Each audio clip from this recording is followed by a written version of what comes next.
Olá, irmãos! Dando continuidade aos nossos estudos em Atos, hoje nós vamos ver sobre a conversão do carcereiro. Está lá em Atos 16, 27 ao 34. E lá está escrito assim: O carcereiro despertou do sono, e vendo abertas as portas do cárcere, puxando da espada, ia suicidar-se, supondo que os presos tivessem fugido. Mas Paulo bradou em alta voz: Não te faças nenhum mal, que todos aqui estamos. Então o carcereiro, tendo pedido uma luz, entrou precipitadamente e, trêmulo, prostou-se diante de Paulo e Silas. Depois, trazendo-os para fora, disse: Senhores, que devo fazer para que seja salvo? Responderam-lhe: Crê no Senhor Jesus e serás salvo tu e tua casa. E lhe pregaram a palavra de Deus e a todos os de sua casa. Naquela mesma hora da noite, cuidando deles, lavou-lhes os vergões dos açoites. A seguir, foi ele batizado, e todos os seus.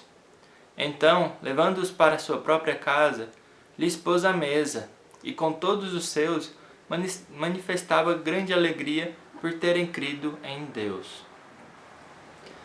Então, meus irmãos, nós temos aqui a história desse carcereiro e desse milagre que Deus começa aqui esse texto fazendo, na verdade, o texto anterior, de como ele usa um terremoto para que as cadeias, as portas das cadeias sejam abertas e Paulo e Silas fossem então libertos das correntes que eles estavam presos. Porém, não para que eles fugissem.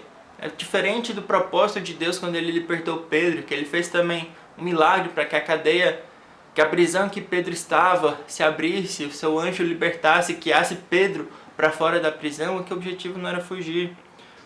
A forma como Deus vai libertar Paulo e Silas é uma forma ordinária, diferente desse milagre aqui, o objetivo desse milagre é outro. É interessante a gente ver como Deus usa também as formas ordinárias, e John MacArthur, falando sobre a providência de Deus, ele fala que isso é algo muito mais impressionante, de como a vontade de Deus é feita, como ele consegue usar as coisas ordinárias, por ser Deus soberano e onisciente e todo-poderoso, ele consegue usar as coisas ordinárias sem fazer violência contra a vontade das criaturas. Ele usa todas as coisas ordinárias para que a sua vontade se cumpra, diferente de um milagre, que ele usa as coisas extraordinárias diretamente afetando a criação para que as coisas, a sua vontade se cumpra também. E aqui então esse milagre foi feito não para que Paulo e Silas fossem libertos, mas para que o carcereiro fosse liberto dos seus pecados, para que ele pudesse entender que Deus, o Deus de Paulo, o Deus de Silas, é o Deus verdadeiro, e não aquele panteão romano, não aqueles deuses daquela época, mas que o Deus de Paulo e Silas, que foram presos exatamente por estarem perturbando a religião da época, o Deus deles era o Deus verdadeiro. Então esse milagre foi para abrir a mente, os olhos do carcereiro. E o carcereiro reconhece então Deus de fato, tanto que ele entra na cadeia trêmulo, temendo a Deus de fato, Deus de Paulo, Deus de Silas, e se prostra diante de Paulo e Silas.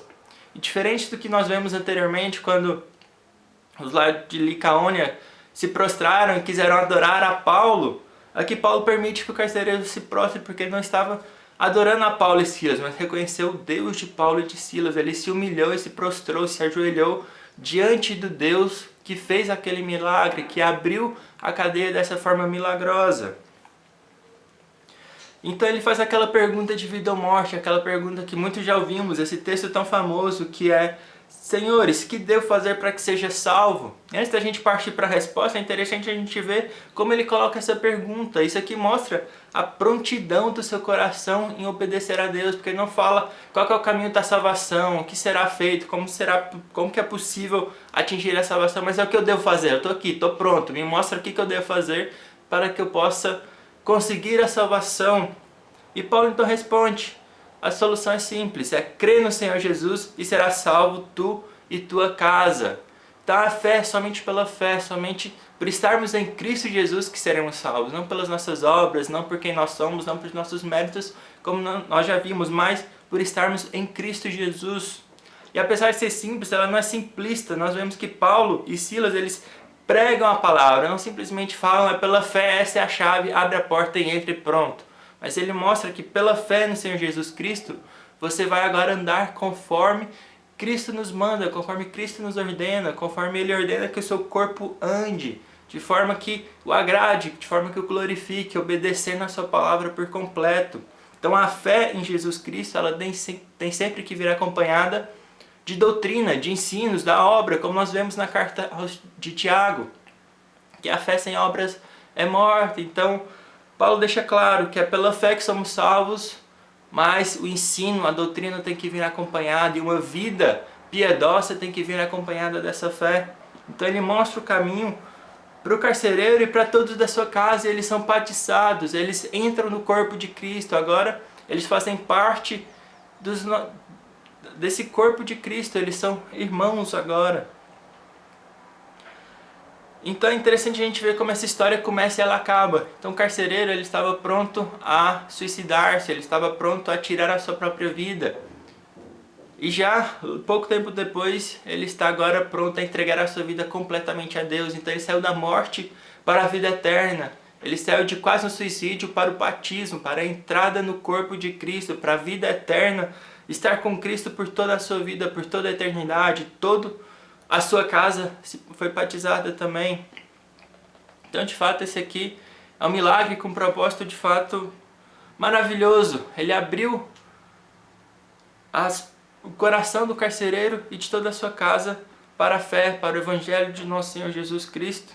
E o resultado disso foi alegria. Ele levou Paulo e Silas, estavam com eles na sua própria casa, pôs a mesa e com todos os seus manifestava grande alegria por terem crido em Deus. Então, depois de uma vida sendo escravo do pecado, agora ele pode ter uma alegria verdadeira, uma alegria que só provém da fé, por terem crido em Deus, nosso Senhor, nosso Salvador, sabendo que agora ele está liberto de tudo, liberto do pecado, e pode confiar em Deus, que a sua alma está segura nas mãos de Deus. Que possamos crer como esse carcereiro, possamos nos alegrar como esse carcereiro, por crermos em nosso Senhor Jesus Cristo, entendermos que agora a nossa salvação está segura em Cristo Jesus. Basta crermos e vivermos uma vida piedosa, que nós seremos capacitados por Deus, nós seremos transformados pelo seu Espírito Santo para vivermos debaixo do senhorio do nosso Senhor Jesus Cristo. Amém?